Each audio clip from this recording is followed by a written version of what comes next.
Okay, so gentlemen, welcome to the Great Stories Bible Study Review of Genesis 46 through 50. The family arrives in Egypt, and this closed out our Genesis series. So I'm just going to review the last four chapters so that you can catch up. Actually, it's five chapters, so that you can know exactly what took place. And so here we go.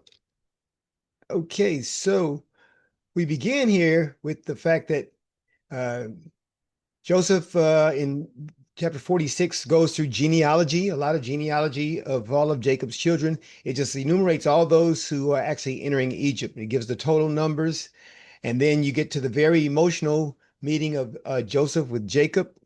And he goes and meets him, as it says there in verse 29. Joseph made ready his chariot and he went up to meet Israel, his father, to Goshen. And they had a real big reunion there. He cries and all that happens, as he weeps on his neck. And but one of the questions we had was these troubling scriptures about how Joseph was really wanting his brothers to present to Pharaoh. Because if you read through those scriptures that we're talking about there, verses 31 through 34, it seems like Joseph was telling them that he was going to let Pharaoh know that they were shepherds so they could be placed in his land of Goshen.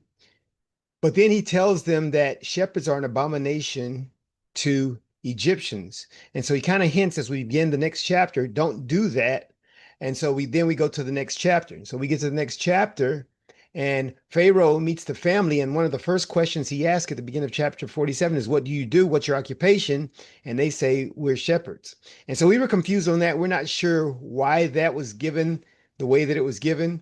Was it a bad thing to tell Pharaoh that they were shepherds? And then why did they do that? Because it seemed like Joseph told them, don't let him know you're shepherds, but then they say we're shepherds. So that's a question that we're still pondering. All right.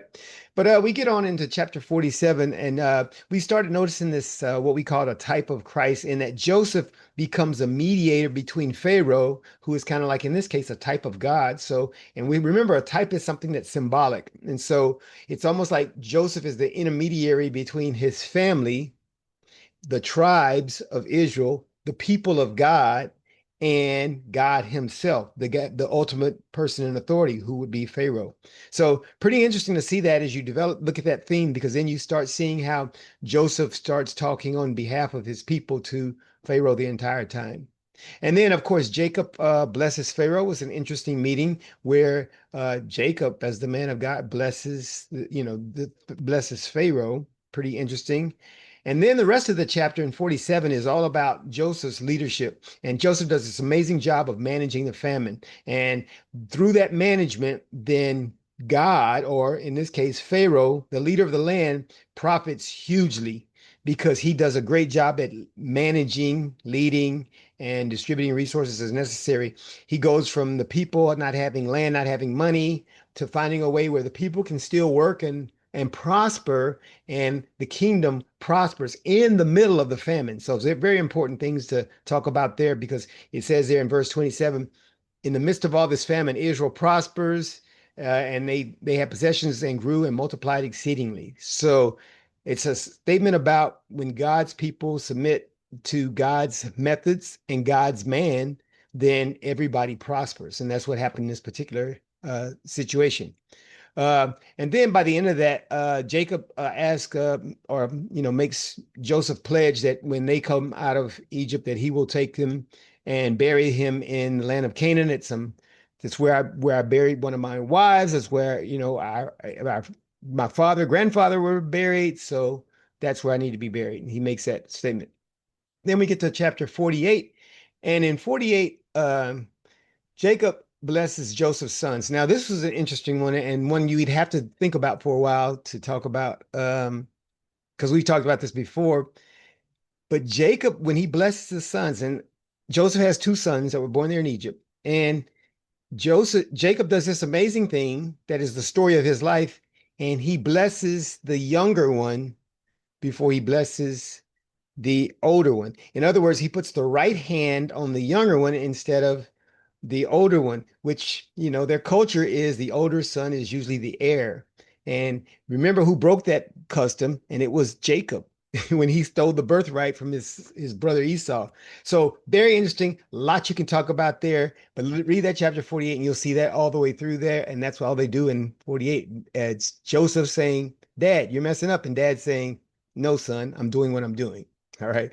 Then you get to chapter 49 and this blessing thing. We spent some time talking about this, and this is a good one. A theme that we'll probably carry out because we talked about what does that really mean? What is this blessing? Because what we noticed that as Jacob was blessing his sons, all of it didn't seem like blessing. Some of it seemed like curse, and it was more prophetic in what he was saying would take place in their lives.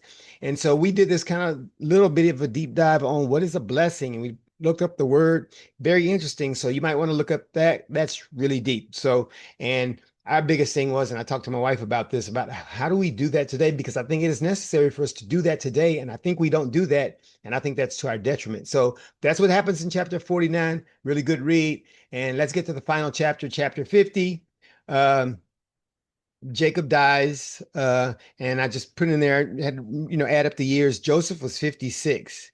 And the big picture at the end of this chapter, then of course, Joseph, it talks about Joseph died. And so Joseph was 56 when his dad died, and then Joseph lived to be 110.